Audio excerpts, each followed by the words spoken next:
Suman TV సగర్వంగా నిర్మిస్తున్నటువంటి కార్యక్రమం పద్మవ్యూహం.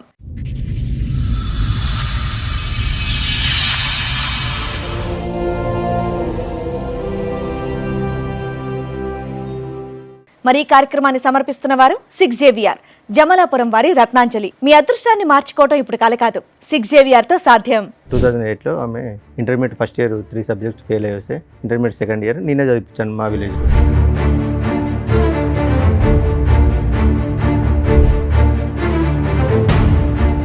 Exams last మూమెంట్లో she carrying madam.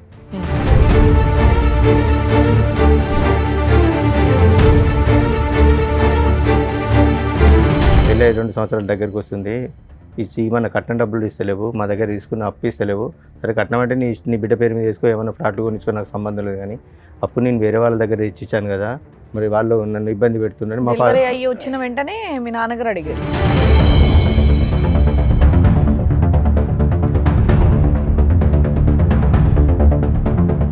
FIR చేసేమంటే Madan మీద, నా మీద, డాడీ మీద వేశారు. అంటే ఇంకా మా 5 మెంబర్స్తో పాటు అదనంగా ఒక 10 మెంబర్స్ మీద కేసు రాశారు.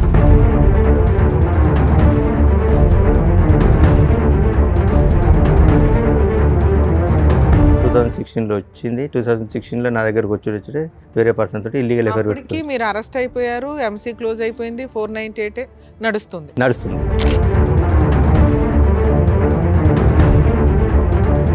వచ్చిన 2 డేస్కే సమ్ మెసేజ్లు చూసినా మేడం. ఏంటి బేబీ నన్ను వదిలిపెట్టిపోతావా నువ్వు,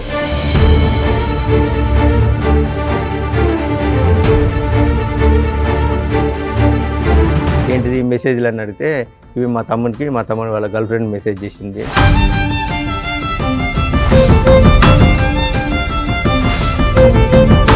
ఎంతకాలం ఉన్నారండి ఆవిడతో పాటు? 2016 వచ్చింది, ఎంతకాలం ఉన్నారు? మళ్ళీ 17లో క్యారింగ్ వెళ్ళిపోయింది.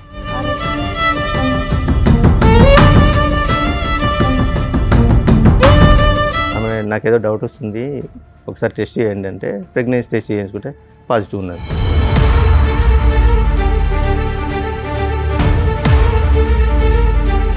హైదరాబాద్ ఉంటేనే నేను వస్తా అంటే హైదరాబాద్ షిఫ్ట్ అయ్యాం. హైదరాబాద్ షిఫ్ట్ అయినాక ఒక 2.5 months తర్వాత మళ్ళీ కన్సీవ్. సిగ్గులేదు, పిల్లలు మంచి పేరు పడుకుంటే నోరు మూసుకోవాలి కానీ అడుగుతారు ఎవడని వాళ్ళ మదర్ అన్నారు.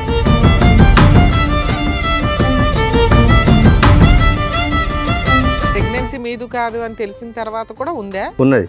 మళ్ళీ అబార్షన్ చేయించుకుందా? మళ్ళీ అబార్షన్ చేయించుకున్నది. అదే 2017లో మళ్ళీ నా మూలంగా సరే మళ్ళీ క్యారింగ్.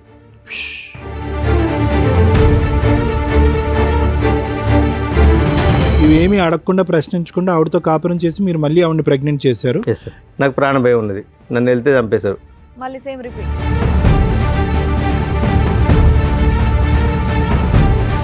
డాడీ నువ్వు మమ్మీని అనుమానిస్తున్నావు కదా, అది నిజమే, ఆ పర్సన్ ఈయనే, ఈ పర్సనే, నీకు తెలిసిన పర్సనే అని చెప్పింది.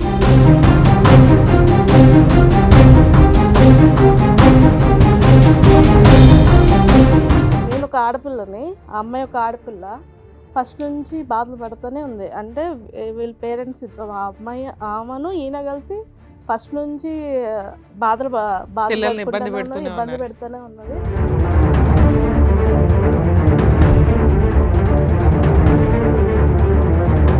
మేము దొరకట్లేదు అని చెప్పి వెళ్ళి అత్తయ్య గారిని కొట్టుడు, పిల్లలు లేకపోతే పిల్లల పెద్దమ్మాయి చెప్పు తీసుకొని కొట్టంటే చెప్పు తీసుకొట్టి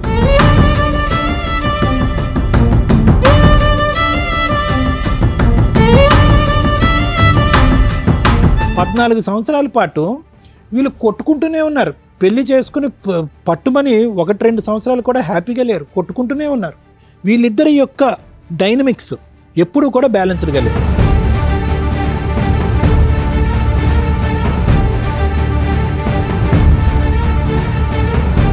ఇప్పుడు వచ్చేటటువంటి అంశం మనకు తెలియనటువంటి సీక్రెట్ ఏదన్నా ఉంది అంటే కనుక ఆ పిల్లల భవిష్యత్తు దృష్ట్యా ఏం న్యాయం చేశారు అలాంటప్పుడు పిల్లల్నే కనుకోండి.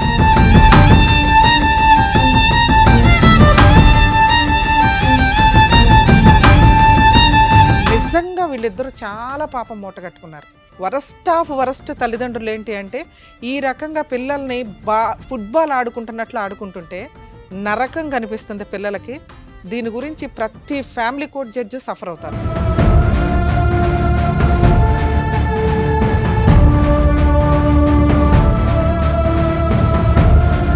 మీ ఎదవ డ్రామాలకి, మీ ఆస్తి పంపకాలకి, మీ మెయింటెనెన్స్ల కోసం పిల్లల్ని బలిపశువులు చేయొద్దు.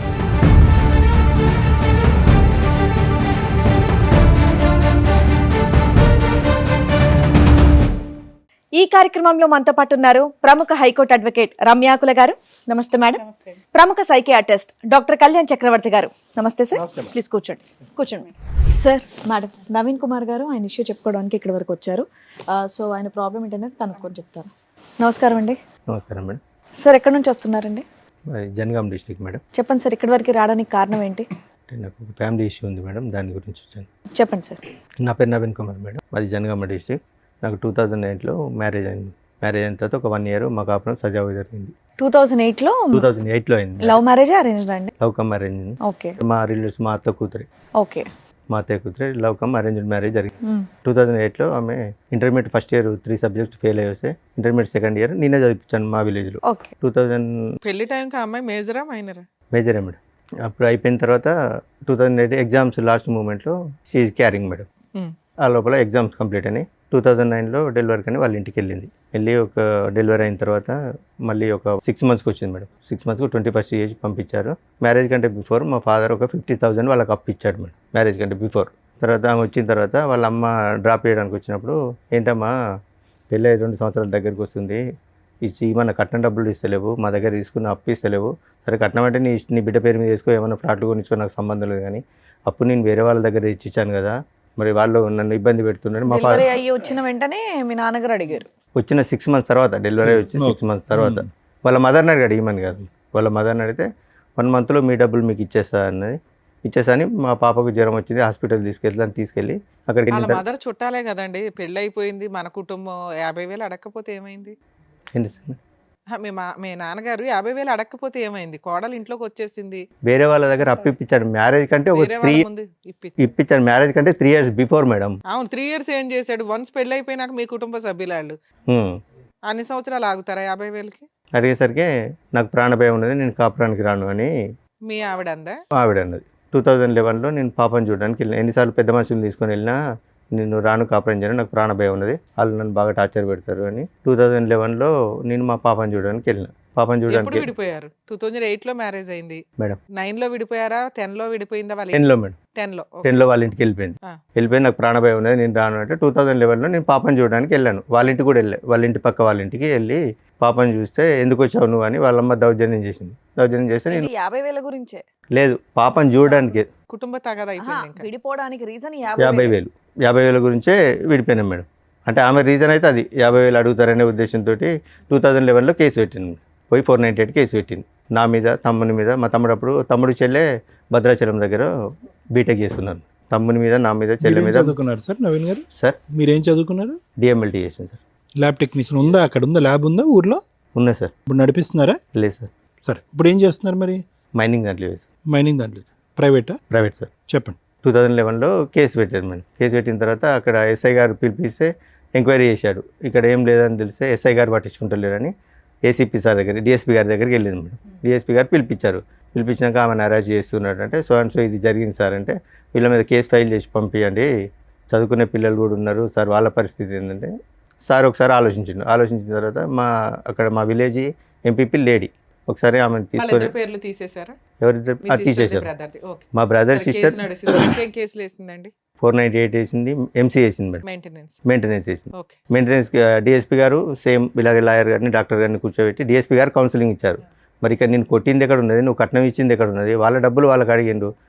మరి సరే ఓకే, డబ్బులు ఇయ్యారట, తీసుకుపోతారట, డబ్బులు ఓకే వదిలేసాయి, 50,000 వదిలేసాయి, తీసుకెళ్తారట వాళ్ళు పోతామంటే, లేదు నాకు ప్రాణభయం ఉంది, నన్ను నాడికి వెళ్తే చంపేశారు, నేను పోను అని అన్న తర్వాత DSP గారు డాక్టర్ లాయర్ గారిని అక్కడ మున్సిపల్ కోర్టు ఉంది మేడం పిలిపించి కౌన్సిలింగ్ తీసుకున్నారు. ఆమెకు నాకు ఇక్కడ నేను కొట్టినట్టు కానీ ఆయన ఇబ్బంది పెట్టినట్టు కానీ నీకు ఎక్కడ కనిపించలేదు కదా అని అనేసరికి మా రోడ్డు మీదకి వెళ్ళి ఈ పోలీసులు, ఈ లాయర్లు ఇట్లా వాళ్ళ దగ్గర డబ్బులు తీసుకున్నారు, అందుకే వాళ్ళ మీద కేసు ఫైల్ చేయట్లేదని వాళ్ళ అమ్మాయి రోడ్డు వెంబడి ఊరుకుంటూ వస్తుంటే ACP గారిని అడిగి తలకనపై మనకేంద్ర రూపాయి కేసు రాసి పంపితే వాళ్ళు FIR చేసేయమంటే మదన్ మీద, నా మీద, డాడీ మీద వేశారు. అంటే ఇంకా మా 5 members పాటు అదనంగా ఒక 10 మెంబర్స్ మీద కేసు రాసింది. మా మేనత్త ఇంకా ఓవరాల్ గా 3 మెంబర్స్ మీద కేసు రిజిస్టర్ అయ్యింది. కేసు రిజిస్ట్రేషన్ అయింది.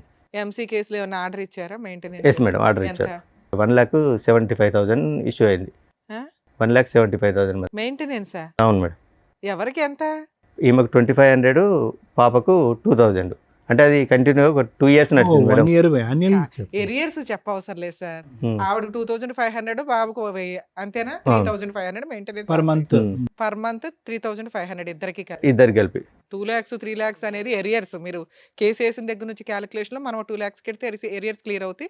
Regular payment regular monthly 3,500. Yes, payment. madam. అయితే నేను కాపురాన్ని తీసుకెళ్తాని మేడం గారికి సజెషన్ తీసుకున్నాను. తీసుకుంటే మేడం గారు సో అండ్ సో ఇట్లా జడ్జి గారికి అప్లికేషన్ పెట్టుకోండి, అప్లికేషన్ పెట్టుకుంటే ఏమన్నా మళ్ళీ కౌన్సిలింగ్ ఇచ్చి లోపు కోపం తగ్గిందేమో, ఏమన్నా కోపం కలుపుదాం. తగ్గిందో మాట్లాడతారంటే నాకేమొద్దు, నాకు మెయింటెనెన్సే కావాలి, నీకు చూడండి అంటే అట్లే జరుపుకుంటూ వచ్చింది మేడం. ఒక 1.5 year 2-3 years దాకా మెయింటెనెన్స్. అలాగే కోర్టు బైక్ ఆడవడం, మధ్యలో లాయర్ లేకపోవడం. 2015 దాకా వచ్చారు. 2014 దాకా వచ్చింది మేడం. ఓకే. 2014 దాకా వచ్చిన తర్వాత జడ్జి గారు అప్పుడు ఒక లేడీ గారు ఉండే, ఏంది ఈ కేసు ఇన్ని రోజులు ప్రొలాంగ్ అవుతుంది, మెయింటెనెన్స్ ఇష్యూ చేయండి సమ్ అమౌంట్ ఇష్యూ చేసింది. ఇష్యూ చేసిన తర్వాత ఈ డబ్బులు కట్టాలి బాబు అంటే, ఇంత అయితే నేను కట్టుకోలేను మేడం ఒకసారి, ప్రజెంట్ అయితే నా దగ్గర ఒక 50,000 ఒక 2 daysలో కట్టేశాను, మిగతా అంటే నాకు ఒక 10 days టైం ఇవ్వండి అని ఇన్స్టాల్మెంట్ లో కట్టొచ్చులేండి. ఓకే.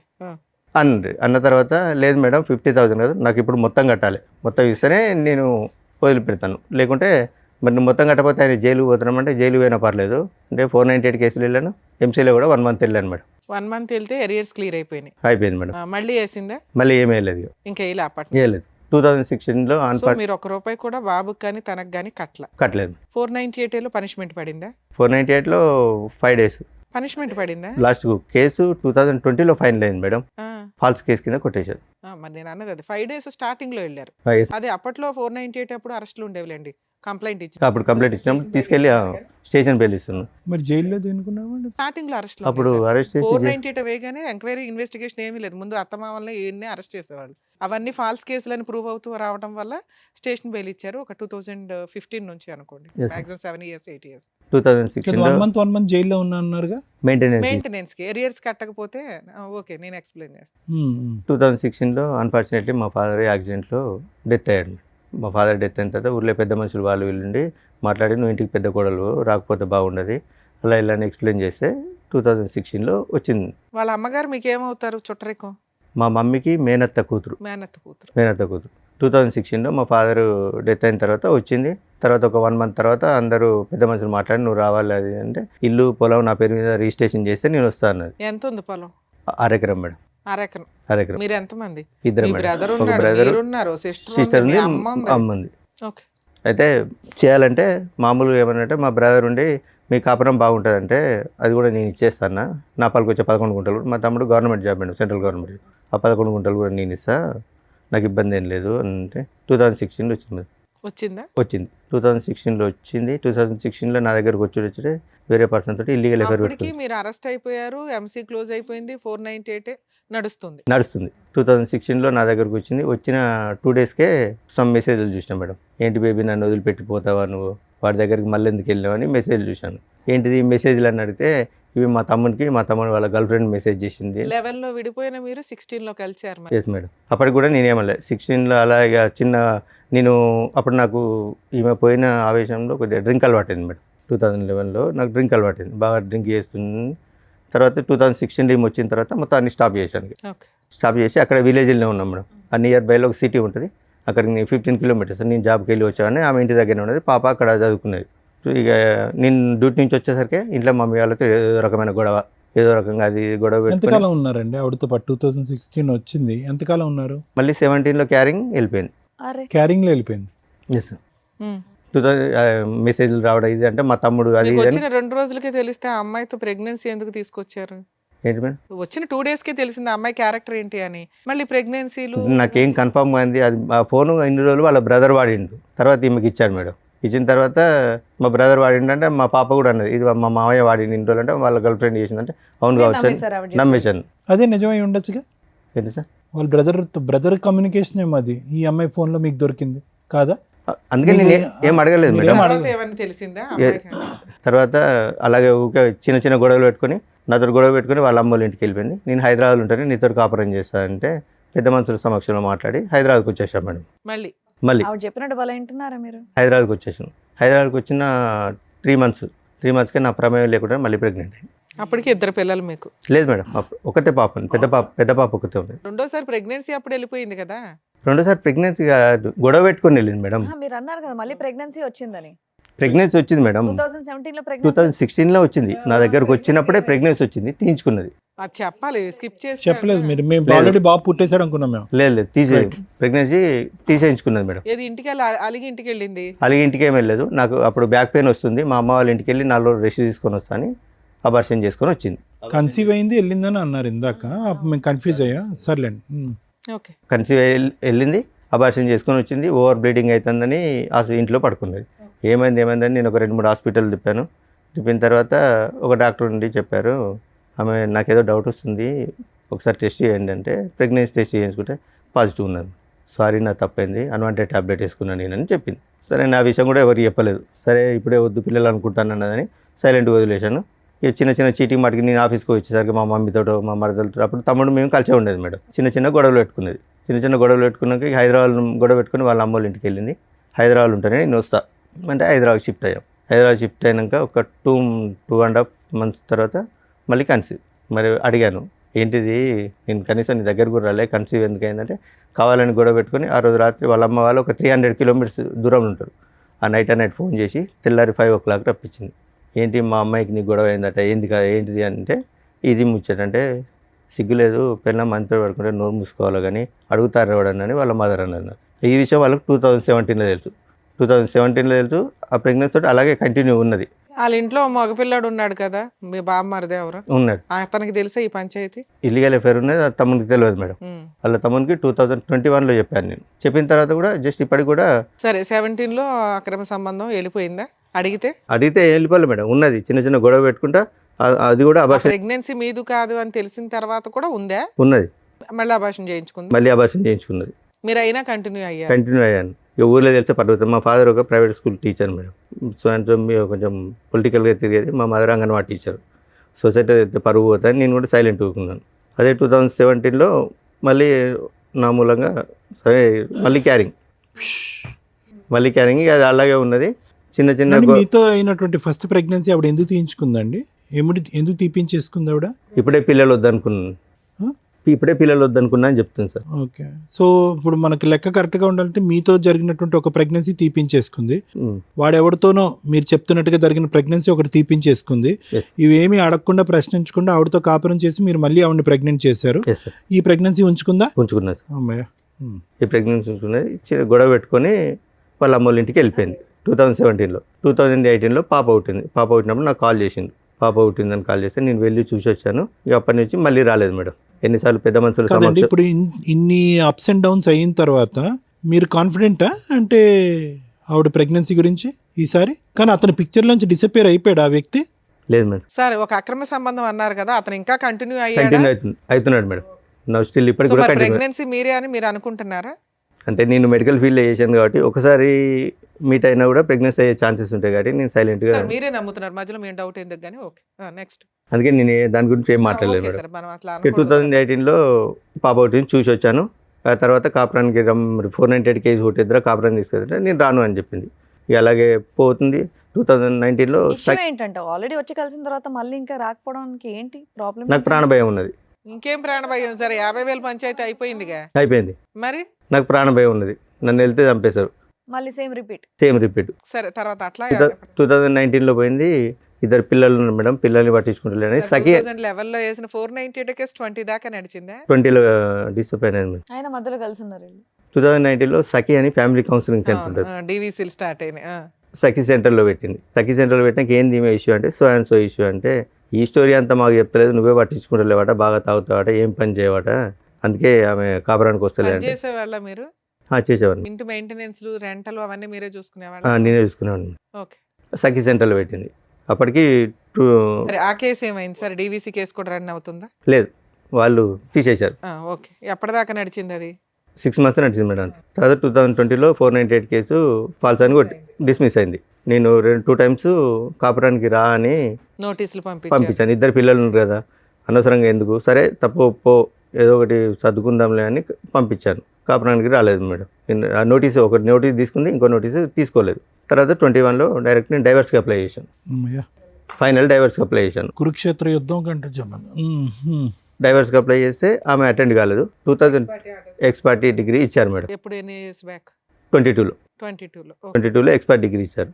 ఎక్స్పర్ట్ డిగ్రీ ఇచ్చిన తర్వాత అప్పటికి 2022లో మా పాప 9th క్లాస్. అంతకుముందు నిజామాబాద్లో చదివేది మేడం. తర్వాత ఇక్కడికి హైదరాబాద్ షిఫ్ట్ అయింది. హైదరాబాద్ షిఫ్ట్ అయినాక నాకు కాల్ చేసింది ఎవరు? పెద్ద పాప? పెద్ద పాప.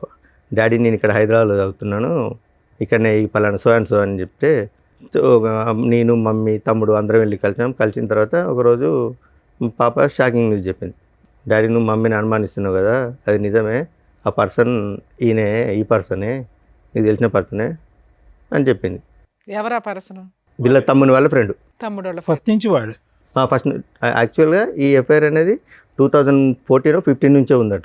ఓకే. సో ఇప్పటికీ కూడా 21, 22 కూడా లైవ్లో ఉన్నాడు వాడు. లైవ్లో ఇప్పటికి స్టిల్ కూడా లైవ్లో ఉన్నాడు. అతనికి మ్యారేజ్ అయిందా మీకు తెలుసు? అతనికి మ్యారేజ్ అయిన 4 పిల్లలు. కూతురే చెప్పాల్సిన పరిస్థితి.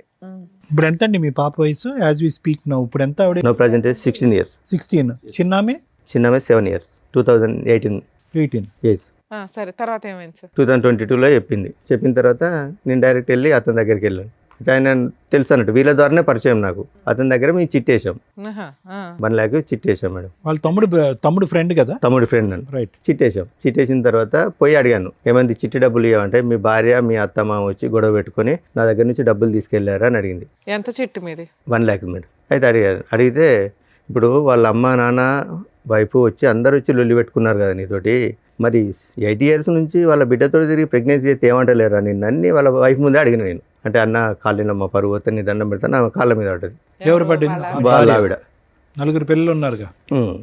అన్న మా పరువు పోతుంది, ఇంకోసారి మీ భార్య జోలికి రాకుండా చూసుకుంటా అంటే అదే రోజు నేను వానికి 12:30కి పోయి అడిగాను మేడం.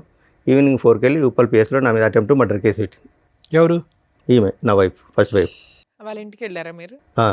ఎవరింటికి? అమ్మాయి వాళ్ళ ఇంటికి. ఇంటికి వెళ్ళకుండానే పెట్టిందా? అయితే నేను ఉప్పల్లో ఉంటాను, ఆమె కూడా ఉప్పల్లో ఉంటుంది. ఒకసారి మెట్రో ట్రైన్ లిఫ్ట్లో పోతుంటే నేను రోడ్ వెంబడి నడుచుకుంటూ పోతుంటే నాకు కనిపించింది, నన్ను ఫాలో అవుతుందని. ఎప్పుడు సెప్టెంబర్లో కనిపించాను మేడం.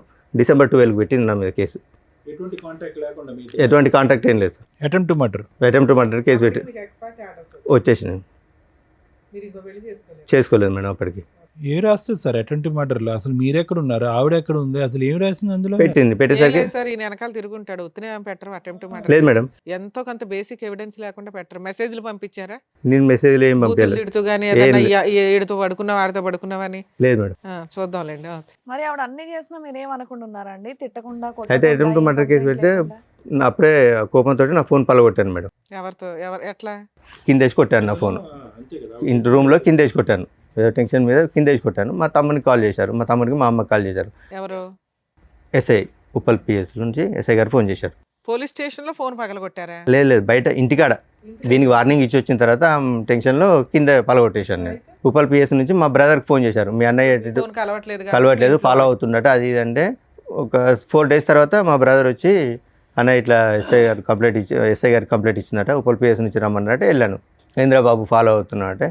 ఫాలో అవ్వడం ఏం లేదు సార్, ఇది సో జరిగిన స్టోరీ సార్. నేను ఈమె ఒక పర్సన్తో తిరుగుతాను, అతనికి ఎందుకు తిరుగుతున్నావని నేను అతనికి వార్నింగ్ ఇస్తే వచ్చి అటెంప్ట్ మర్డర్ కేసు పెట్టిందంటే నువ్వు ఎక్కడ ఉంటావు అన్నాడు. ఇక్కడ ఉప్పల్నే ఉంటాను, నువ్వు అర్జెంట్గా ఫస్ట్ అయితే మా బ్రదర్ని మా అన్నయ్య ఇక్కడ కాలేదు మేడం. మరి అదే కంప్లైంట్ ఎవడమన్నా ఏదన్నా ఇవ్వచ్చు. టెన్షన్ పడింది, అది అటెంప్ట్ మర్డర్ కేసు పెట్టేశారని పెట్టడం కుదరదు, కంప్లైంట్ ఇచ్చింది. ఓకే, నెక్స్ట్ ఏమైంది? తర్వాత ఏమైంది సార్, మేము పెద్ద మనుషులలో మాట్లాడుకుంటా కేసులు ఏమవుతుందని వాళ్ళ బ్రదర్ అండు ఊరికి వెళ్ళినాక పెద్ద మనుషుల సమక్షంలో సో ఇదండి జరిగింది. ఇప్పటికి కూడా అన్నీ మర్చిపోయి, ఫస్ట్ నేను కూడా ఇంతకుముందు చేసినని మర్చిపోతా, అవన్నీ కూడా పాత స్టోరీలని మర్చిపోయి ఇప్పుడు ఒక్కరు పోయి 2 పిల్లలు అయిండు.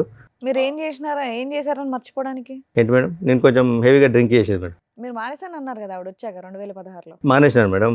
మానేసినా కూడా ఇప్పుడు అదే చెప్పుకొని తిరుగుతుంది. ఇంకా పెద్ద మనుషులలో అదే చెప్పుకొని తిరుగుతాడు, డ్రింక్ చేస్తాడు, ఏ పని చేయడు అని అదే చెప్పుకుంటూ తిరుగుతుంది మేడం. అదే నేను చెప్పిన తర్వాత ఏమమ్మా మరి కాపురాన్ని తీసుకెళ్తారటంటే నేను పోను, వాడు చచ్చిన కిందికి వెళ్ళక వాడు నాకు శవంతో సమానం, నేను మాతో కాపురం చేయను అని చెప్పింది. ఎక్స్పర్ట్ ఆర్డర్స్ ఛాలెంజ్ చేసింది ఆ అమ్మాయి?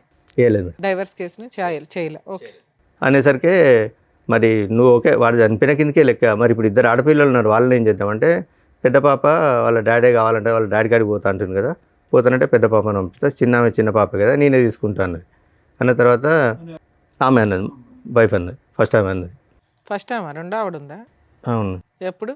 2023లో మేడం. ఎక్స్పర్టీ వచ్చింది. ఎక్స్పర్టీ వచ్చిన తర్వాత 1 year తర్వాత. అంటే వాళ్ళ పెద్ద మనుషులు ఉండి ఆమె లోకం అంతా లగ్జరీ లైఫ్ లోకం ఉంది, నీతో కాపురం చేయది, సపరంగా ఎక్కి ఆమె గురించి సార్, మీరు డైవర్స్ చేసింది ఎందుకు? ఆవిడ వద్దురా బాబు అని. ఎక్స్ పార్టీ ఆర్డర్స్ వచ్చినాక ఈ పంచాయతీ అంతా ఏంటి సార్? అంటే పోలీస్ స్టేషన్ కేసు, కాంప్రమైజ్, మళ్ళీ కలిసి ఉంటాం అంటాం. ఎందుకు ఇన్ని మాటలు? 22లో మా పాప వల్ల మేడం. పాపం తెచ్చుకుంటే అయిపోతుంది ఆ, కదా. పాప అన్నది, డాడీ కలిసి ఉందని డాడీ, తల్లి లేదు తండ్రి లేదు అంటే సొసైటీలో మమ్మల్ని చిన్న చూపు చూస్తారు డాడీ అనేసరికి పాప కోసం బెండ్ కావాల్సి వచ్చింది వాళ్ళ మేడం. అమ్మ అట్లా చేస్తున్నప్పుడు మీరేం మాట్లాడగలరు? ల్యాండ్ ఆర్డర్ వాళ్ళకి ఫేవర్గా ఉంది, పిల్ల వస్తానంటే తీసుకొని వెళ్ళటం. కలవను అనే అమ్మాయి క్యారెక్టర్ అసాసినేషన్ జరిగి ఎవడో ఉంచుకున్న వాడి దగ్గరికి వెళ్ళి మీరు పైగా వార్నింగ్ కూడా ఇచ్చారు. ఎంత జరిగినాక మళ్ళీ ఆ అమ్మాయిని తెచ్చుకుంటారా? ఇవే బ్లూ డ్రమ్ములు ఇవి అవి వీటికే మీరు వాళ్ళని చంపుతారు, వాళ్ళు వీళ్ళు చంపడం, ఎమోషన్స్లో జరిగే వ్యవహారాలు తప్ప క్రైమ్ జరగడానికి ఎక్కువ అవకాశాలు ఉంటాయి. ఇలాంటివి నమ్మసక్యంగా ఉండవు.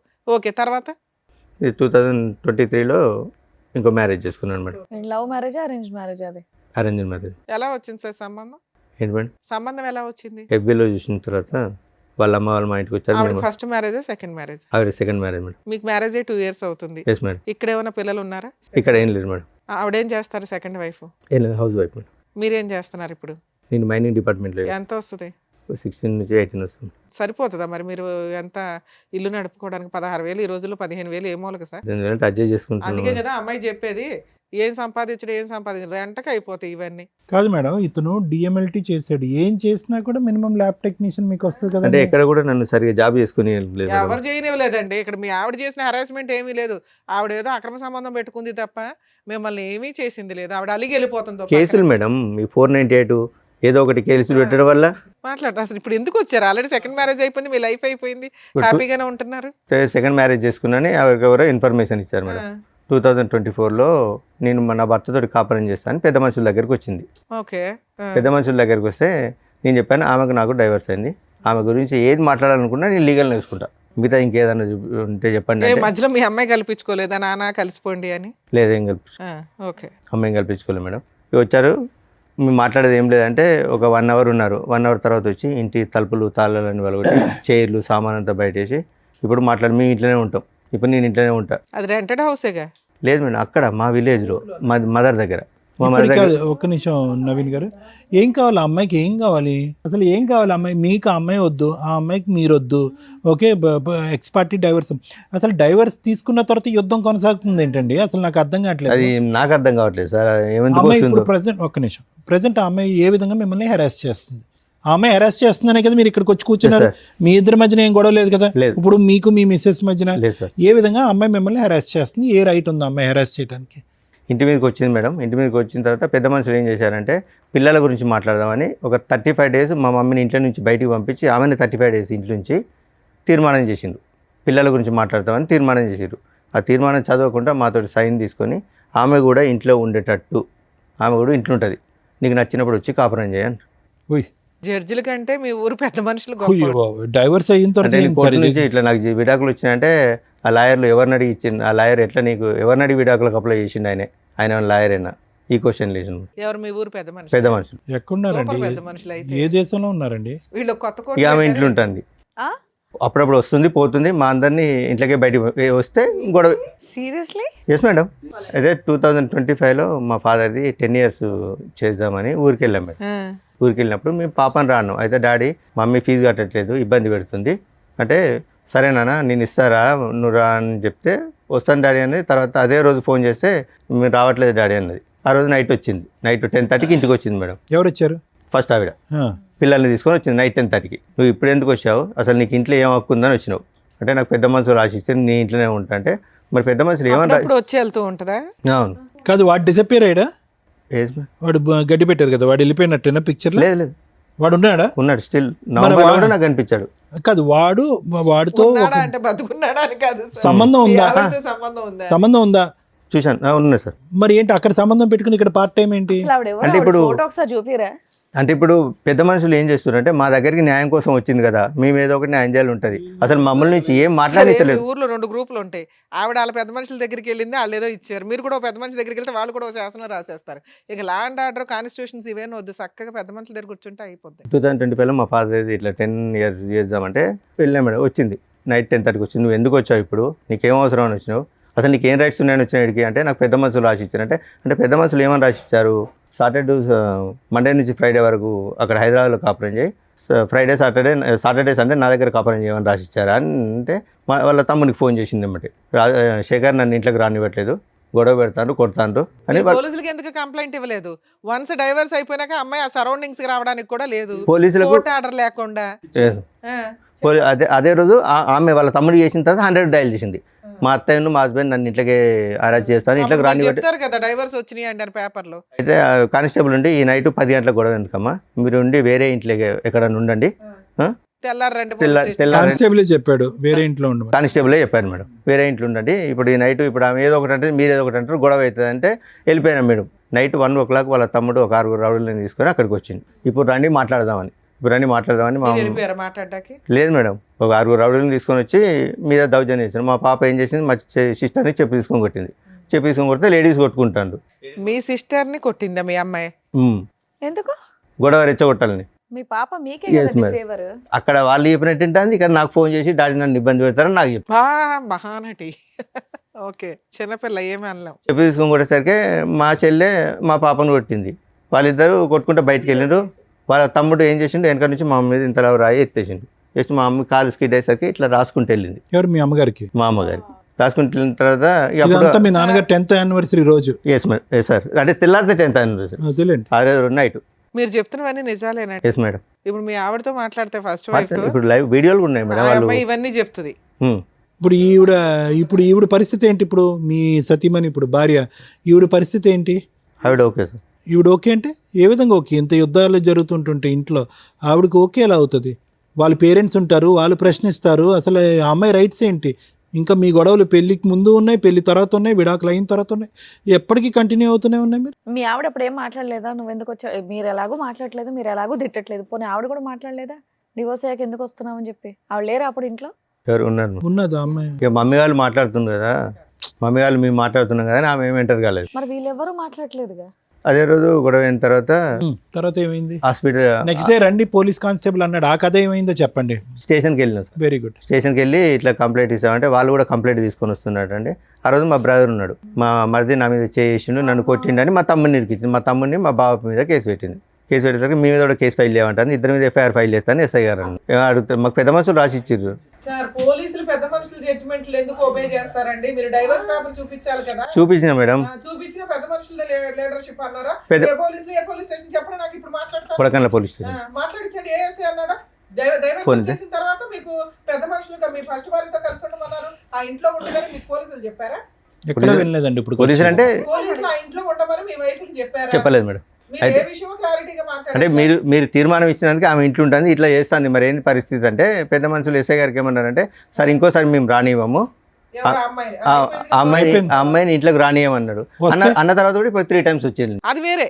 పెద్ద మనుషులు పంచాయతీలు పనికిరావు అనేది క్లారిటీ వచ్చింది. మీకు ఎస్ఐ కూడా చెప్పాడు, మీరు ఎవరు జడ్జిమెంట్లు ఇవ్వడానికి పక్కకి వెళ్ళండి అని. సరే సార్ ఇంకోసారి ఎట్లాంటి బోడి పెత్తనాలు చేయమని పెద్ద మనుషులు అన్నారు, అంతేనా? నుంచి రానివ్వం అన్నారు. వాళ్ళు సైడ్ అయ్యారు, ఆ జడ్జిమెంట్ సైడ్ అయ్యింది. మీ వైపు అయినా లెక్క చేయకుండా వస్తుంది. ఇప్పుడు చిన్న చిన్న వాటికి మొన్న పోలీస్ స్టేషన్ లో కేసులే వేసారు. నస తప్ప ఏమీ లేదు ఇందులో. అంటే మధ్యరాత్రి కొట్టడానికి వస్తే నా హ్యాండ్ ఇరిగింది, మా మమ్మీకి తలకాయ కలిగింది. అయినా మీ కేసు తీసుకోరు, అలాగే వాళ్ళు వేసిన కేసులు తీసుకోరు. ఈ నస మీకు నడుస్తానే ఉంది. మిమ్మల్ని నమ్ముకొని వచ్చిన సెకండ్ వైఫ్ అయితే మీ కష్టాలు పడతానే ఉంది. ఇప్పుడు ఇక్కడికి ఎందుకు వచ్చారు? ఇక్కడికి ఎందుకు వచ్చారంటే మొన్న రీసెంట్ గా ఒక 3 months బ్యాక్ మా పాప ఇంట్లో నుంచి వెళ్ళిపోయింది. పెద్ద అమ్మాయి వాళ్ళు హరాచి చేసి వెళ్ళిపోయిందా, వాళ్ళు దాచిపెట్టారో తెలియదు. తెలియకుంటే నాకు ఫోన్ చేశారు. ఫోన్ చేశారు పోచారం PS నుంచి ఎస్ఐ గారు ఫోన్ చేశారు, మీ అమ్మాయి మిస్ అయింది, మీ దగ్గరకు వచ్చిందని.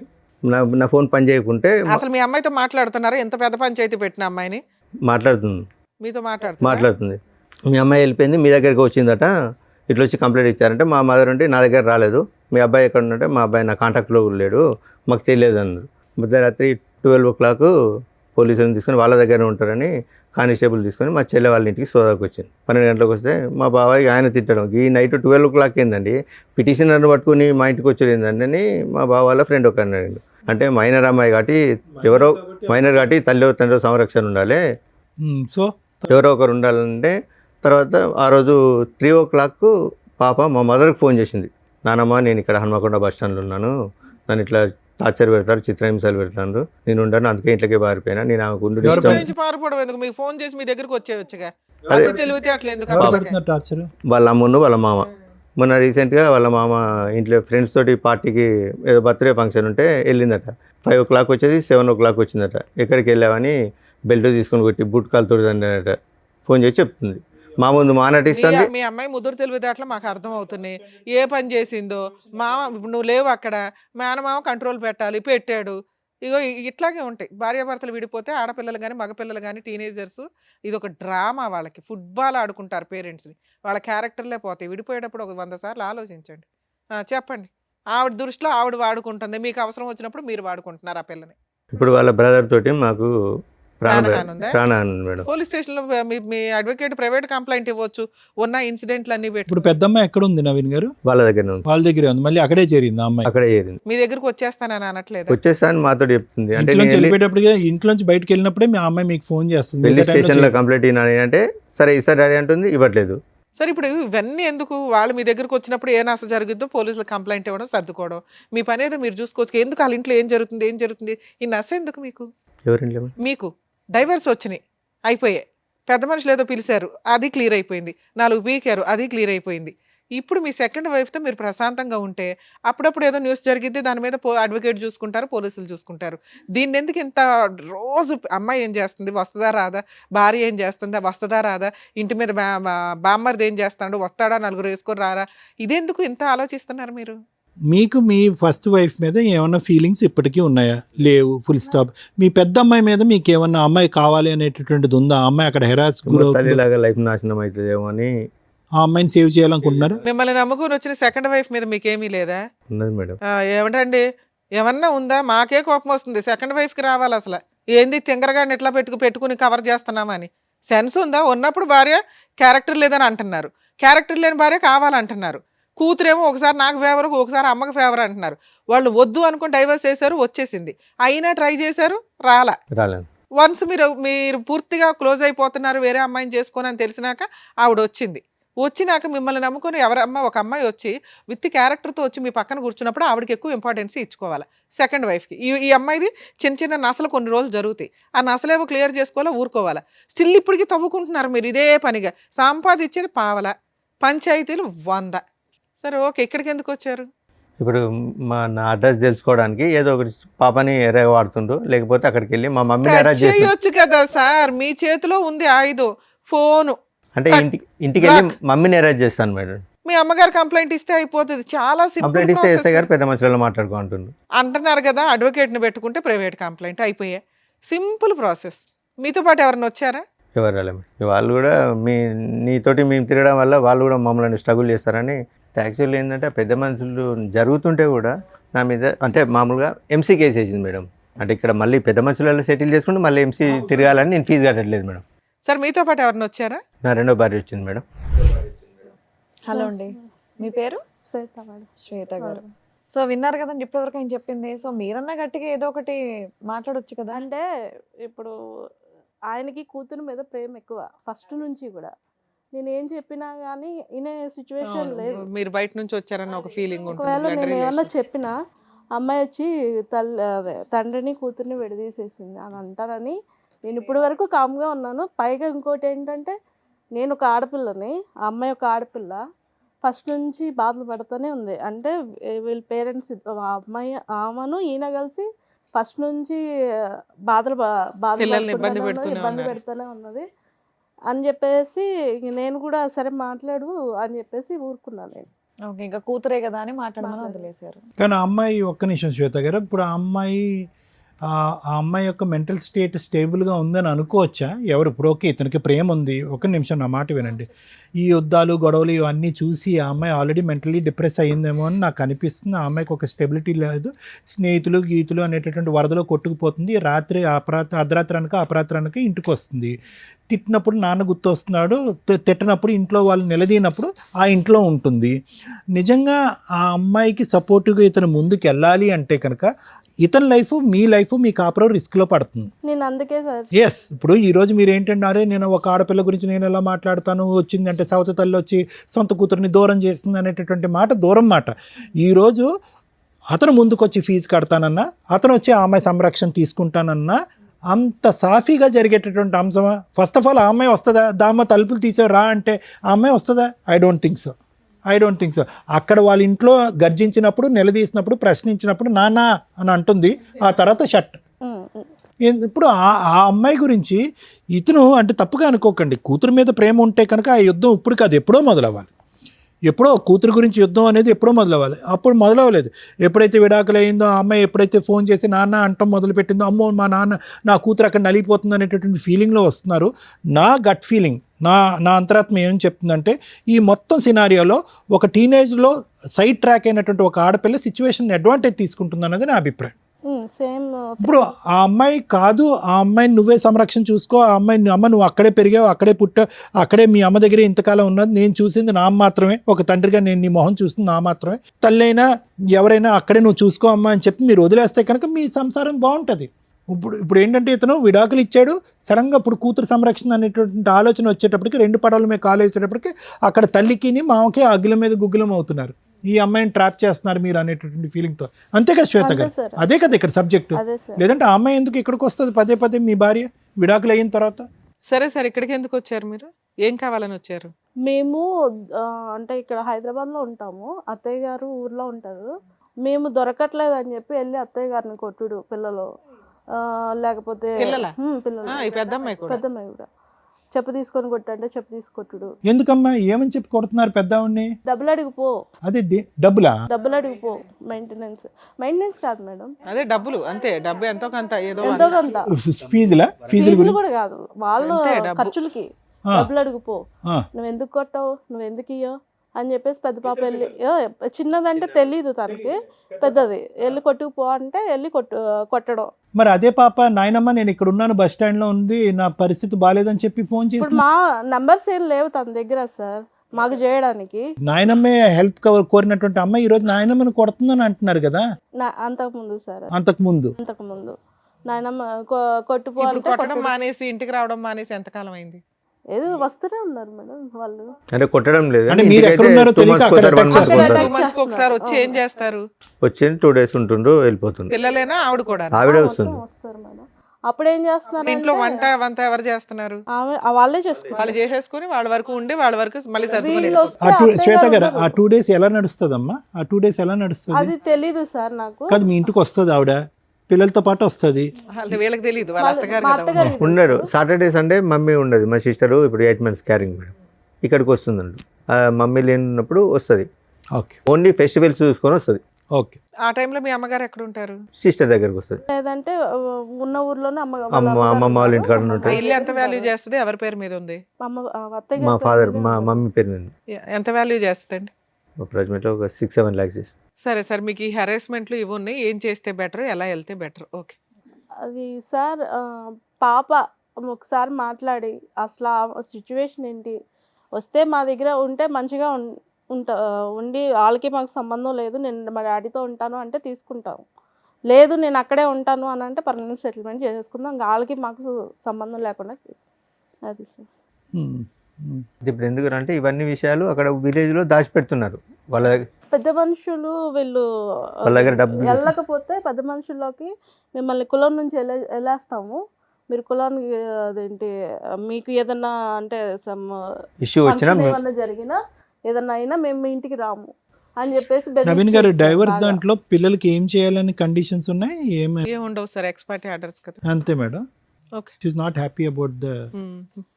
అది సార్ విన్నారు కదా, మీరేమంటారు మేడం? ఈ ఇష్యూలో శ్వేత గారు, నవీన్ గారు, ఇది చాలా చాలా సాగుతున్నటువంటి కేసు. యూజువల్గా మనం ఏమనుకుంటాం అంటే కనుక మేము కానీ చూసేటటువంటి ప్రేక్షకులు కానీ అమ్మ డైవర్స్ అయిపోయింది ఇంకా ఎక్కడితో అయిపోయింది మీరిద్దరు హ్యాపీగా, అది ఇతని దురదృష్టం అనుకోవాలా మీ నరకం అనుకోవాలా నాకు తెలియదు, కానీ డివోర్స్ అయిపోయింది కదా అంత హ్యాపీగా ఉంది పేపర్స్ వచ్చినాయి కదా ఇతను చేసుకుంటే సేఫ్ అన్నట్టుగా మీకు తప్పుగా అనుకో. మీకు మ్యారేజ్ అయిందమ్మా ఇంతకుముందు?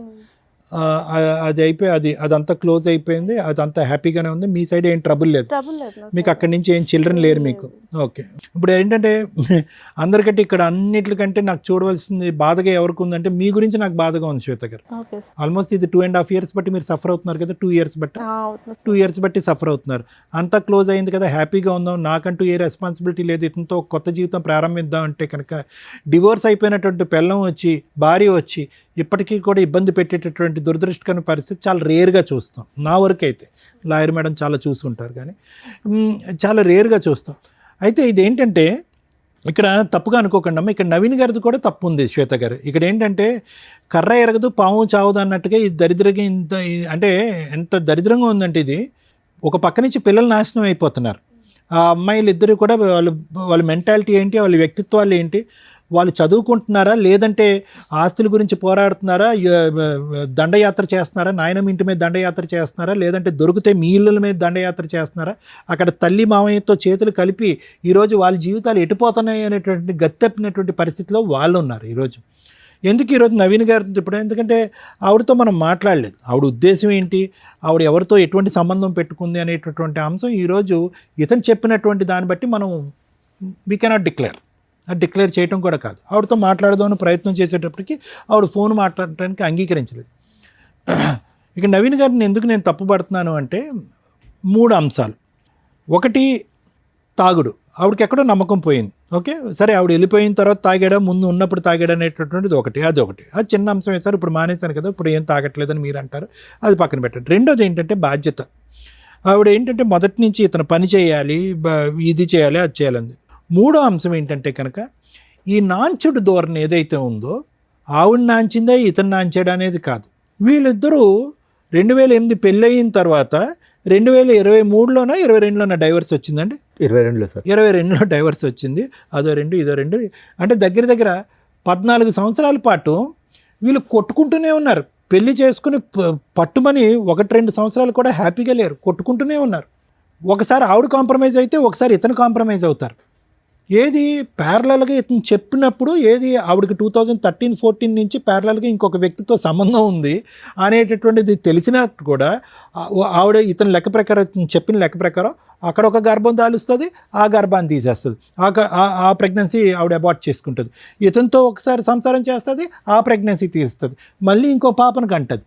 అంటే ఈ కన్ఫ్యూజన్లో ఎక్కడో చోట నవీన్ గారు బలంగా నిలబడి ఇతను ఏంటంటే కనుక ఎక్కడ బహుశా ఆ డబ్బులు ఇవ్వాల్సి వస్తుంది, ఆ మెయింటెనెన్స్ ఇవ్వాల్సి వస్తుంది అనేటటువంటి ఆలోచనతో ఏంటో అతని బ్యాక్గ్రౌండ్లో లీగల్గా ఉండేటటువంటి థాట్ ఏంటో నాకు తెలియదు, కానీ ఎప్పుడూ కూడా అతను నాకు ఈవిడ వద్దు, ఈవిడతో నేను సంసారం చేయను, కాపురం చేయను అనేటటువంటి పరిస్థితి వచ్చుంటే కనుక ఈరోజు ఆ ఆడపిల్లలు పుట్టకుండా అంటే రెండో ఆడపిల్ల పుట్టకుండా అయినా ఉండుండేదమ్మా. ఎందుకంటే వీళ్ళిద్దరి మధ్యన కొద్దో గొప్ప హ్యాపీగా ఉన్న టైంలో పెద్ద ఆడపిల్ల పుట్టేస్తుంది. ఓకే, కానీ వీళ్ళిద్దరి యొక్క డైనమిక్స్ ఎప్పుడు కూడా బ్యాలెన్స్డ్గా లేవు, ఎప్పుడు కూడా బ్యాలెన్స్డ్గా లేవు. ఇతను ఫైనాన్షియల్ రీజన్తోనో ఇంకో బాధ్యత తీసుకుంటుందో లేదంటే పిండి ఆరేస్తుందో డబ్బులు ఇవ్వాల్సిన ఉద్దేశంతో తూతూ మంత్రంగా ఆ అమ్మాయిని మళ్ళీ జీవితంలో పిలుచుకున్నాడు. అనవసరం రెండో బిడ్డ పుట్టింది కదమ్మా. అంటే కేవలం ఆ అమ్మాయి ఇతను చెప్పినటువంటి విధంగా ఏంటంటే ఆ అమ్మాయికి బ్యాలెన్స్ లేదు.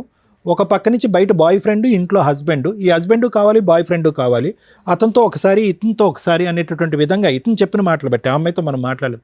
ఇతను ఏంటంటే కనుక ఎక్కడ ఈవిడ్ని వదులుచుకుంటే కనుక ఎక్కడ ఫైనాన్షియల్ బర్డెన్ పడుతుంది, లేదంటే ఎక్కడ కోర్టుల చుట్టూ తిరగాలన్న ఉద్దేశంతో వీళ్ళు స్వార్థంతో ఇంకో బిడ్డను కనేసారుగా ఈరోజు. ఇప్పుడు ఆ ఇద్దరు ఆడపిల్లలే కదా ఇప్పుడు తల్లిని మించినటువంటి సైనికులు అయ్యారు. ఆ తల్లి చేసేటటువంటి యుద్ధకాండ దహనకాండ కంటే వాళ్ళిద్దరూ దాడి చేస్తున్నారుగా, నాయనమ్మ మీద పెట్టి కొట్లాడుతున్నారు కదా. అది డబ్బుల గురించా, ఆస్తి గురించా, లేదంటే వాళ్ళకి సరైనటువంటి న్యాయం జరగలేదు అనే ఉద్దేశంతోనే వాళ్ళు అటాక్ చేస్తున్నారు.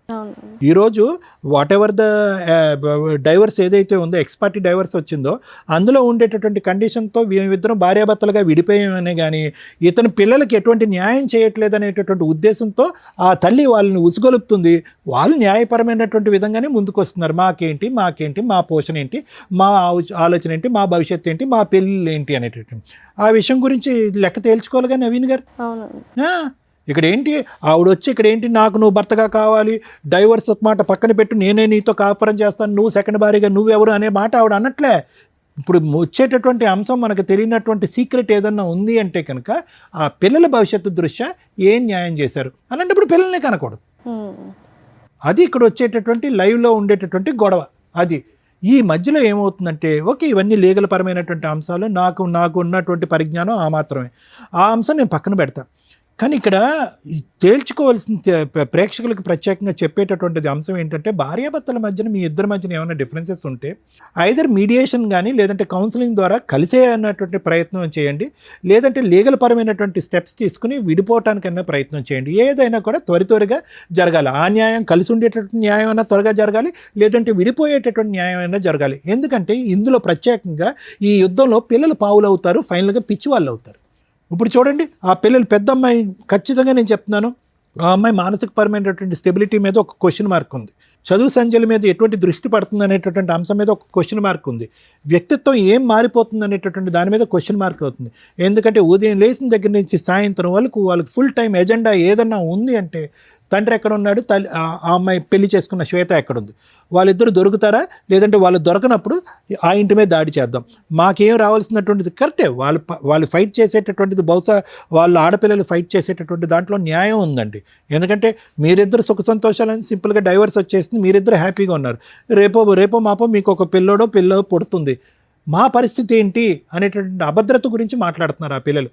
దానివల్ల వాళ్ళు మానసికంగా డిజాస్టర్ అయిపోతున్నారు. దాంతోపాటు ఏంటంటే వాళ్ళ అమ్మ ఒక పక్క నుంచి వాళ్ళ మావయ్య ఒక పక్క నుంచి వాళ్ళిద్దరు బ్రెయిన్లో ఫీడింగ్ ఇచ్చేటప్పటికి ఇద్దరు ఆడపిల్లల యొక్క మానసిక పరిస్థితి కంప్లీట్గా ఇంబ్యాలెన్స్ అయింది.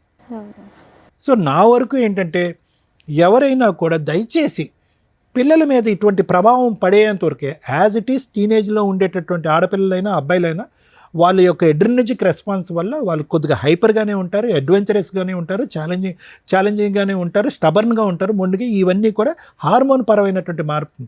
కానీ అది 30% అయితే కనుక ఇటువంటి మానసిక పరిస్థితి క్రియేట్ చేసేటటువంటి తల్లిదండ్రులు మన స్వార్థపూరితమైనటువంటి ఆలోచనల గురించి ఈరోజు ఆ అమ్మాయి ఖచ్చితంగా డబుల్ గేమ్ ఆడట్లే. పెద్ద అమ్మాయి ఇంట్లో వాళ్ళ అమ్మ నాన్న గర్జించినప్పుడు లేదంటే వాళ్ళ అమ్మని మామయ్య గర్జించినప్పుడు ఒక విధంగా. సో నేను అనేది అంటే అది ఒక అంశం అండి నేను ప్రత్యేకంగా చెప్పేది.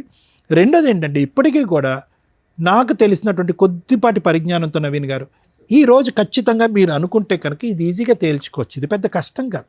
మీరు కూడా ధైర్యంగా వెళ్ళి పోలీస్ స్టేషన్లో అనవసరంగా డైవర్స్ అయిపోయిన తర్వాత మా భార్య వచ్చి మా మీద హెరాస్ చేస్తుంది, పిల్లల ద్వారా మా మీద దాడి చేపిస్తుంది అనేటటువంటి విధంగా మీరు పోలీస్ స్టేషన్లో కేసు పెడితే కనుక ఇది ఎక్కడో చోట గీత గీయచ్చు. కానీ మీకున్న భయం ఏంటంటే బహుశా ఇక్కడ ఏంటంటే ఎంతో కొంత లెక్క చెప్పో ఫైనాన్షియల్గా వాళ్ళకి ఒక అడ్వాంటేజ్ ఇచ్చో లేదంటే ఒక భవిష్యత్తు పరమైనటువంటి ఒక గ్యారంటీ ఇచ్చో మీరు బయటపడాలి. దానికి మీరు మెంటల్గా ప్రిపేర్ అవ్వలేదు. పెద్ద పాప పాడైపోతుంది, అక్కడ హెరాస్మెంట్ గురవుతుంది, వాళ్ళ అమ్మ దారిలో నడుస్తుంది కాబట్టి నేను పెద్ద పాప మీద జాలి చూపెడుతున్నానంటే కన్న కూతురు కాబట్టి మీకు ఆ ఫీలింగ్ ఉంటుంది. కానీ అది ఇక్కడ ప్రయారిటీగా మాట్లాడవలసినటువంటి అంశం కాదు, అది మనస్ఫూర్తిగా మీ ఆలోచన కూడా కాదు.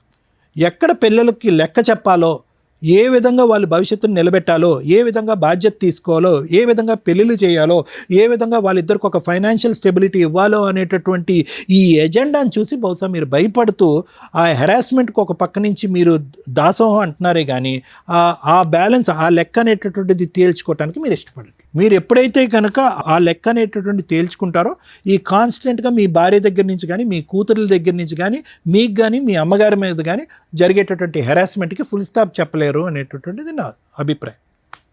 Thank you sir. Madam sir ఇప్పుడు ఏమైనా కేసులు పెండింగ్ ఉన్నాయా? ప్రజెంట్ ఏం లేవు. మొదటి భార్య హక్కులు వర్సెస్ రెండో భార్య హక్కులు వర్సెస్ భర్త హక్కులు, వీటి గురించి కొంచెం బేసిక్ నాలెడ్జ్ ఉంటే ఈ కేసు ఇక్కడ దాకా వచ్చేదే కాదు. ఇక్కడ అప్రిషియేట్ చేయాల్సిన వ్యక్తి ఎవరు అంటే సెకండ్ వైఫ్.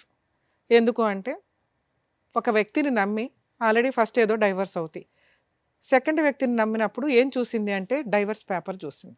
ఏంటి డైవర్స్ పేపర్స్? ఎక్స్పార్టీ ఆర్డర్స్ వస్తే ఆ ఆర్డర్ లీగల్గా వ్యాలిడా అంటే ఆఫ్టర్ 6 months చేసుకునే మ్యారేజ్ లీగల్గా వ్యాలిడ్.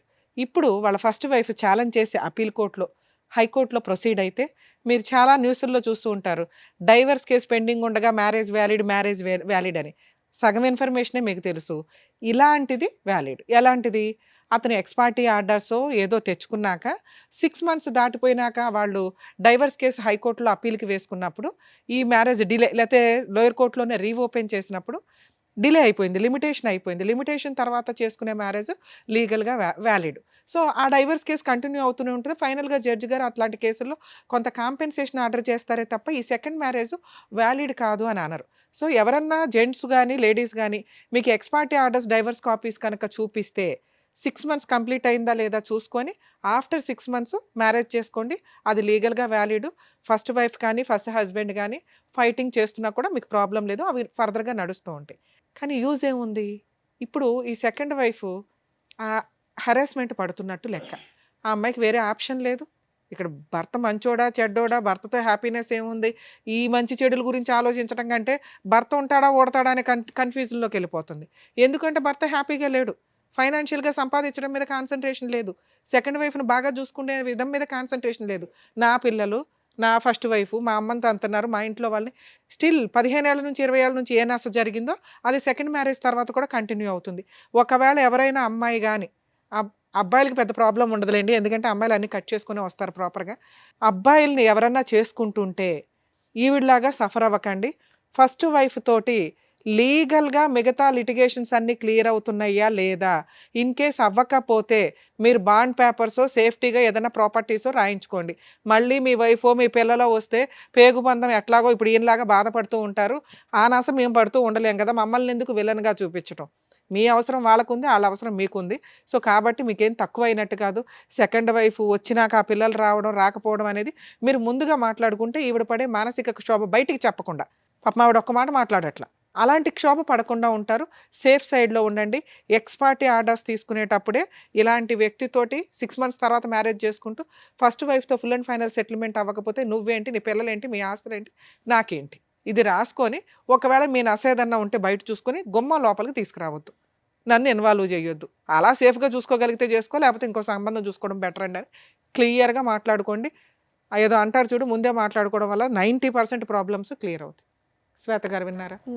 సో, మీరు ఇరుక్కుపోయారు. సో, మీలాగా కొంతమంది సఫర్ అవ్వకుండా ఉండడానికి ఈ రోజున మీరు ఇక్కడి దాకా వచ్చి మాట్లాడడం అనేది కొంత సేఫ్ సైడ్ అని నా ఉద్దేశం. First wife rights versus husband ఈటి గురించి మాట్లాడదాం ఇప్పుడు. ఫస్ట్ వైఫ్ ఇద్దరు పిల్లలుండి అసలు పిల్లలున్న కేసుల్లో నిజంగా వీళ్ళిద్దరూ చాలా పాపం మూటగట్టుకున్నారు. వరస్ట్ ఆఫ్ వరస్ట్ తల్లిదండ్రులు ఏంటి అంటే, ఈ రకంగా పిల్లల్ని ఫుట్‌బాల్ ఆడుకుంటున్నట్లు ఆడుకుంటుంటే నరకం కనిపిస్తుంది పిల్లలకి. దీని గురించి ప్రతి ఫ్యామిలీ కోర్ట్ జడ్జ్ సఫర్ అవుతారు. ఎందుకంటే పాపం వాళ్ళకి అర్థమైపోతూ ఉంటుంది. మాలాంటోళ్ళకి అర్థమవుతూ ఉంటది. అరే! పిల్లలు ఇంత సఫర్ అవుతారు భవిష్యత్తులో, వాళ్ళు మేబీ ఇప్పుడు చిన్నోళ్ళు అవ్వచ్చు. కానీ అమ్మ దగ్గర పెరుగుతారు 90% మన ఇండియన్ జ్యూరిస్డిక్షన్స్ ప్రకారం, రెస్పాన్సిబిలిటీస్ ప్రకారం.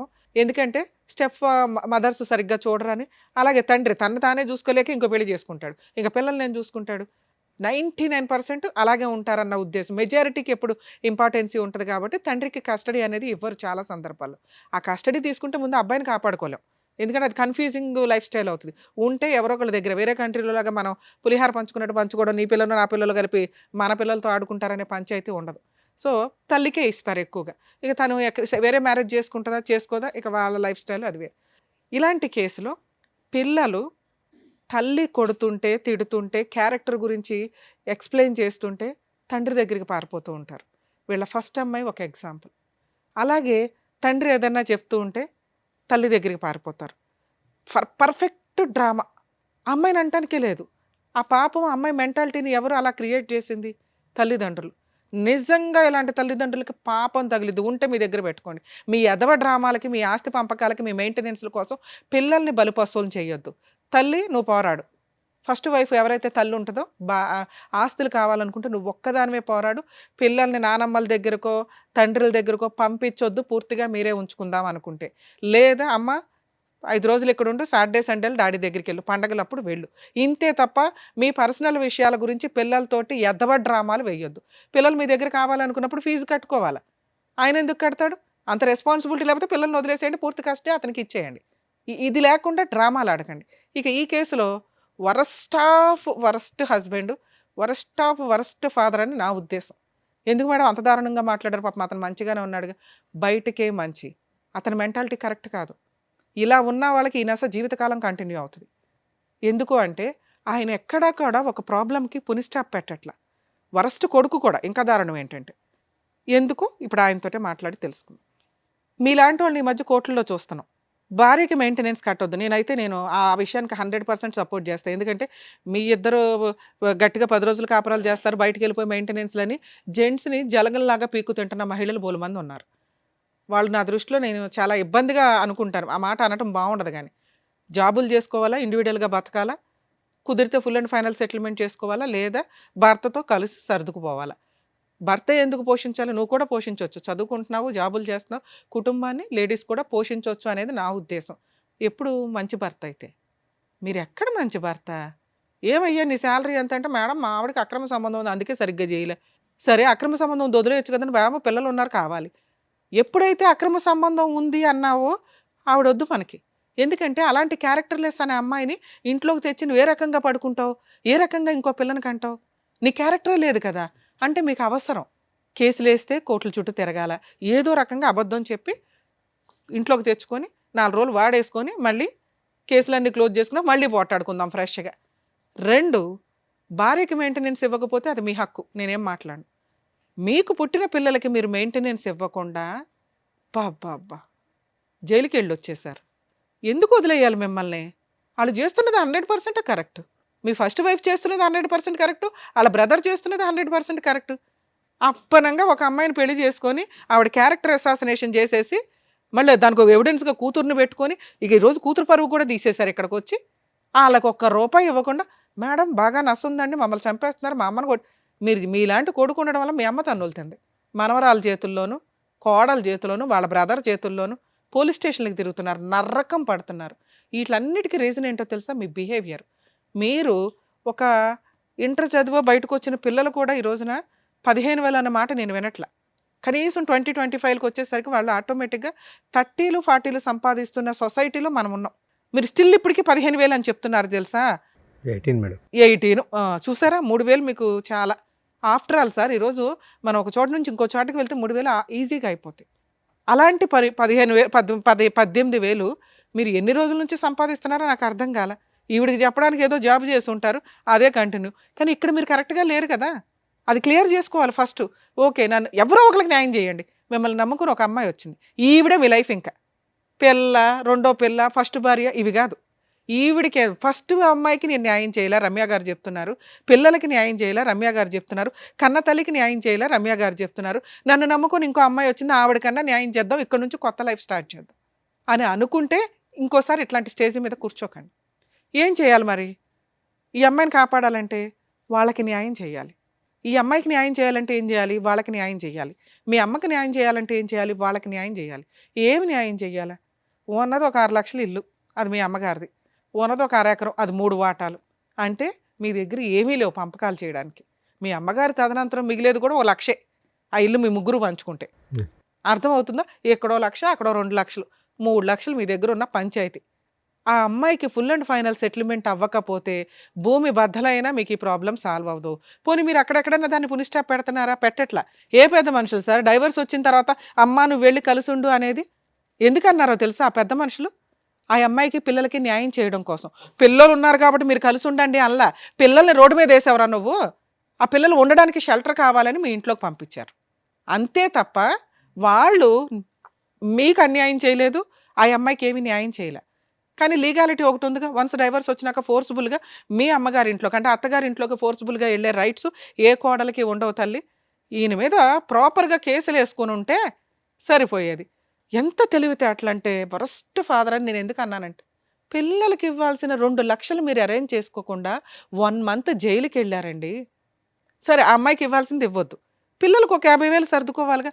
మేడం నేను 50,000 ఇస్తానండి. వాళ్ళు మొత్తం ఏ కోర్టు కూడా మీకున్న 1,50,000 2 లక్షల ఎరియర్స్లో మేడం నేను 2 రోజులు 50,000 కడతాను అంటే ఖచ్చితంగా మీకు టైం ఇస్తారు. సరేనా 50 కట్టండి, 1 వీక్లో కట్టే అంటారు తప్ప ఎన్ని డేట్లు ఇస్తారో తెలుసా?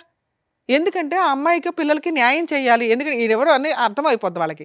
వచ్చినంత వసూలు చేసి పెడదామనే జడ్జెస్ డేట్ ఇస్తూనే ఉంటారు. మిమ్మల్ని జైలుకి పంపిస్తే వాళ్ళకి ఏమి రావు. క్లియర్, అక్కడతో క్లియర్. అర్థమవుతుందా? అమ్మ ఇలాంటి కేసుల్లో హస్బెండ్ ఏమి ఇవ్వకపోతే జైలుకి వెళ్తే ఎడనివ్వడు, వాళ్ళకి బుద్ధి వస్తుంది. కానీ అలవాటు అయిపోయింది ఇక్కడ. సో పిల్లలకి మెయింటెనెన్స్ వసూలు చేసుకునే హక్కు మీకు ఉంటుంది. ఈ రకంగా నసగా వెళ్ళటం కరెక్ట్ కాదు. ఎందుకంటే ఇప్పుడు ఈ ఎఫెక్ట్ మీ జీవితం మీద పడింది, ఇతని జీవితం మీద పడింది, పిల్లల మీద పడుతుంది. ఇంకెంత పాపం మూట కట్టుకుంటాం? ఎప్పుడైతే జైలుకి వెళ్ళాడో ఆయన క్యారెక్టర్ అధపాతాళానికి వెళ్ళిపోయింది. పిల్లలకి మెయింటెనెన్స్ ఇవ్వకుండా వెళ్ళిన వ్యక్తి విషయంలో పెద్ద మనుషులు కానీ కోర్టులు కానీ ఏమీ చెయ్యవు. వేస్ట్. ఇంకా అట్లాంటి వాళ్ళు ఉన్నా వేస్ట్ అనుకోండి దయచేసి. పెద్ద మాట మాట్లాడా, మీకు అర్థమైతే బెటర్. కనీసం పిల్లల్ని ఎట్లా ప్రొటెక్ట్ చేసుకోవాలి, పిల్లల్ని ఎట్లా చదివించుకోవాలి. గవర్నమెంట్ చదువులు చాలా ఉన్నాయి తల్లి, చదివించుకోండి. వాళ్ళని ఫుట్బాల్ లాగా ఆడితే రేపొద్దుట ఇవే లక్షణాలు పిల్లకి వస్తాయి.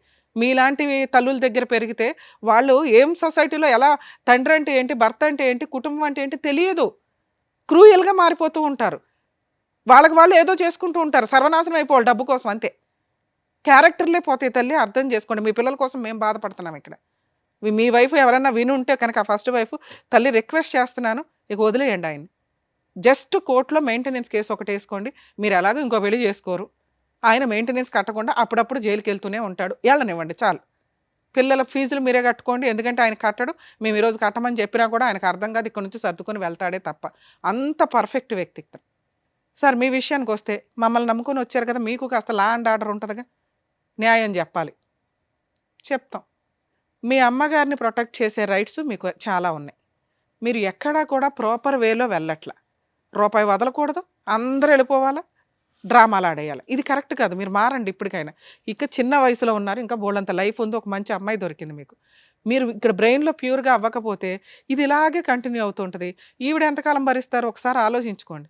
సో ఇప్పుడు పిల్లలకి మిమ్మల్ని ఏదో ఇచ్చే సెటిల్ చేసుకోండి అంటే వాళ్ళ ముగ్గురికి కలిపి మీరు ఆ పెద్ద మనుషుల దగ్గర కూర్చొని, మా ఇంటికి రావద్దు, మా అమ్మ దగ్గరికి రావద్దు, ఫుల్ అండ్ ఫైనల్ సెటిల్మెంట్ ఇదిగోండి, నేను 50,000 ఇవ్వగలను, ఈ 1,00,000 ఇవ్వగలను, తీసుకుంటారా, ఇంకా నా ఇంటికి రావద్దు, అగ్రిమెంట్ రాసి పడేసి మెయింటెనెన్స్లో ఏదైనా లోక్ అదాలత్లో పెట్టుకోండి. ఎందుకంటే మీ వైఫ్ని మేము నమ్మలేము. పెద్ద మనుషుల దగ్గర కాదు, కోర్టులో ఏ కేసుల ద్వారా కాదు, legal cell authority Lok Adalat అని ఒకటి ఉంటుంది. మీరు ఎక్కడైతే ఉంటారో అక్కడికి వెళ్ళి మీది అవుట్ ఆఫ్ కోర్టు సెటిల్మెంట్ అయితే అక్కడ కూర్చొని ఫుల్ అండ్ ఫైనల్ సెటిల్మెంట్ చేసుకుని అందులో రాయించుకుంటే భవిష్యత్తులో పిల్లలు కానీ, ఆ అమ్మాయి కానీ, మీ మీద కానీ, మీ ఆస్తుల మీద కానీ ఏ కేసులు వేయడానికి ఉండదు. 1,00,000 మాట్లాడుకుంటారు, 2,00,000 మాట్లాడుకుంటారు, మీ తాహత కొద్ది మాట్లాడితే మీరు సేవ్ అవుతారు, ఈవిడ సేవ్ అవుతుంది. ఇక 2, మేడం వాళ్ళు ఒప్పుకోలేదు, నా తాహత అంతే, నేను 1,00,000 ఇస్తానన్నాను, వాళ్ళు యాక్సెప్ట్ చేయలేదు, వాళ్ళు 50,00,000 అడుగుతున్నారు, నేను ఎక్కడో అప్పు చేసి మా తమ్ముడు వీళ్ళు వాళ్ళు తలా పంచాయతీ పెడితే 2,00,000 అయినాయి, అయినా వాళ్ళు ఒప్పుకోవట్లేదు అంటే మీ అమ్మగారి చేత కోర్టులో మీకు ఒక అడ్వకేట్ని పెట్టుకోండి ఫస్ట్. అడ్వకేట్ ద్వారా మీ అమ్మగారి చేత ఒక డొమెస్టిక్ వైలెన్స్ కేసు కానీ, ఇంజెక్షన్ ఆర్డర్ కానీ, రిస్ట్రైన్ ఆర్డర్ అంటారు, నా సరౌండింగ్కి వీళ్ళు ఎవరు రావద్దు, ఎవరైతే ఫోర్స్ఫుల్గా వస్తున్నారో ఆ వ్యక్తులు రావద్దు అని చెప్పి కోర్టులో కేసు ఫైల్ చేసుకునే రైట్స్ మీ అమ్మగారికి ఉంటే ఆవిడ తరపున మీరు ఒక అడ్వకేట్ని పెట్టి ఒక కంప్లైంట్ వేయించండి. Just restrain order, civil proceedings అది. ఆవిడ ఇంటికి ఇంకెవరు రారు, ఎవరు మీ ఫస్ట్ భార్య, పిల్లలు, ఇలా అడిగే రైట్స్ మీ అమ్మగారికి ఉన్నాయి. ఆవిడ కుటుంబం వేరు, ఆవిడ రక్షణ వేరు, మీరు వేరు. ఓకే, ఇక మీరిద్దరు ఎక్కడైతే సీక్రెట్గా ఉంటారంటున్నారో అది ఉండడం బెటరే. మీరు ఎప్పుడైనా ఓ 2,00,000 ఇచ్చి సెటిల్మెంట్ చేసుకుంటాము, ఓ 5,00,000 ఇచ్చి సెటిల్ చేసుకోగలం, ఓ 10,00,000 ఇచ్చి సెటిల్ చేసుకోగలం అన్నప్పుడు బయటకు వెళ్ళి పెద్ద మనుషులతో మాట్లాడుకోండి. ఇక రెండో ఆప్షను, మీకేదో ప్రాణహాని ఉంది, టెన్షన్గా ఉంది, మీరు ఏదైనా కంప్లైంట్ వేయొచ్చు. ప్రైవేట్ కంప్లైంట్ అంటారు. ఎందుకంటే మీ దగ్గర అంతకుముందు ప్రాబ్లమ్స్ అయినవి ఉన్నాయి కదా, అవన్నీ కూడా ఎవిడెన్స్లు పెట్టుకొని జస్ట్ ఎప్పుడైనా మీరు బయటకు దొరికేశారు, బయటకు దొరుకుతున్నాం అనిపిస్తే ప్రైవేట్ కంప్లైంట్ ఫైల్ చేయండి, మీకు కూడా ప్రొటెక్షన్ వస్తుంది. మీ మదర్ది వేరే, మీరు ఉండవసరం లేదు, అడ్వకేట్ని పెట్టి వేయించండి. మీ మదర్ తరపున లాయర్ ఫైట్ చేస్తారు, మీ మదర్ కూడా కోర్టులకు వెళ్ళవసరంలా. మీ తరపున వచ్చి మీరు అడ్రస్ చెప్పాల్సి వస్తుంది. కాబట్టి మీరు ఇప్పుడు వేసుకుంటారా, తర్వాత వేసుకుంటారా, మీ ఇష్టం. మీరు కూడా ప్రొటెక్షన్ కోసం ప్రైవేట్ కంప్లైంట్ వేసుకోవాలి. మీ ప్రాబ్లం ఎప్పుడు సాల్వ్ అవుతుంది, ఫుల్ అండ్ ఫైనల్ సెటిల్మెంట్ అయిన రోజే సాల్వ్ అవుతుంది. అమ్మ ఫస్ట్ వైఫ్కి చెప్తున్నాను, ఇందాక చెప్పాను క్యారెక్టర్ల గురించి, పిల్లల గురించి. అలాగే మీ క్యారెక్టర్ని ఇక్కడ ఎవ్వరూ ఏం మాట్లాడట్లేదు తల్లి, ఎందుకంటే మీ హస్బెండే మాకు నాకు నచ్చలే. ఎందుకు అంటే ఆయన మీ గురించి చాలా ఎలిగేషన్స్ చెప్పేశాడు. పిల్లలు ఉన్నారు కాబట్టి అవి నిజం కాదని అనుకుందాం, ఎందుకంటే మీ అమ్మాయి మాటలు కూడా మేము నమ్మం. మీ కూతురే వచ్చి చెప్పిందండి, ఆయన దగ్గర ప్రాపర్ ఎవిడెన్స్ లేవు, మీ ఆయనే నమ్మాడు నిన్ను, మా ఆవిడ మంచిదండి అనే నీతో ఇంకోసారి పిల్లనికి అన్నాడు. సో మీ పిల్లలు ఉన్న కేసుల్లో మీ క్యారెక్టర్ని మేము ఇక్కడ ఎవ్వరూ మాట్లాడట్లా. మీరు క్యారెక్టర్ లెస్సా, అబ్బాయితో అక్రమ సంబంధాలు ఉన్నాయా లేదా అని మీ కూతురు చెప్పింది కూడా మేము నమ్మట్లేదమ్మా. ఎందుకంటే అమ్మాయి మైనరు, అలాగే ఆ అమ్మాయి చాలా అబద్ధాలు, అక్కడ మాటలు ఇక్కడ మాటలు అక్కడ ఎంటర్టైన్ అవ్వడం కోసం చెప్తుంది. సో మీ క్యారెక్టర్ని మేము ఇక్కడ ఏమీ మాట్లాడట్లేదు. ఇక 3, పిల్లల మెయింటెనెన్స్ కోసం మీరు ఒక ఎంసీ కేసు ఫైల్ చేసుకోండి. ఆయన దొరికితే జైలుకి వెళ్తూ ఉంటాడు. ఇట్లాంటివి ఆయన్ని జైలుకి పంపించడానికే మీరు చూసుకుంటూ ఉండండి. ఆ ఎంసీ ద్వారా లేదా అప్పుడు ఫుల్ అండ్ ఫైనల్ సెటిల్మెంట్ చేసుకుంటాడు. దయచేసి అత్తగారి దగ్గరికి వెళ్ళకండి అమ్మా. ఎందుకంటే ఆవిడే ముసలావిడ. ఎందుకు ఇవన్నీ ఇప్పటికే బోళ్ళంత ఏమో చేస్తే ఇవన్నీ కష్టాలు వస్తున్నట్టు లెక్క. అవి పిల్లలకి ఇబ్బంది కూడా అవుతున్నాయి. ఇది నా personal request madam. Thank you madam. So అదండి. సో మేడం చెప్పింది మీకు క్లియర్గా అర్థమైంది అనుకుంటాను. సో చెప్పినట్టుగా చేయండి అండ్ మీరు కూడా జాగ్రత్త. Thank you. Thank you. So thank you so much sir. Thank you so much madam. Naveen Kumar గారు ఆయన సమస్య చెప్పుకోవడానికి వచ్చారు. ఏం చేస్తే బాగుంటుందని చెప్పినందుకు థ్యాంక్ యూ సో మచ్. మరో కథతో మళ్ళీ కలుద్దాం.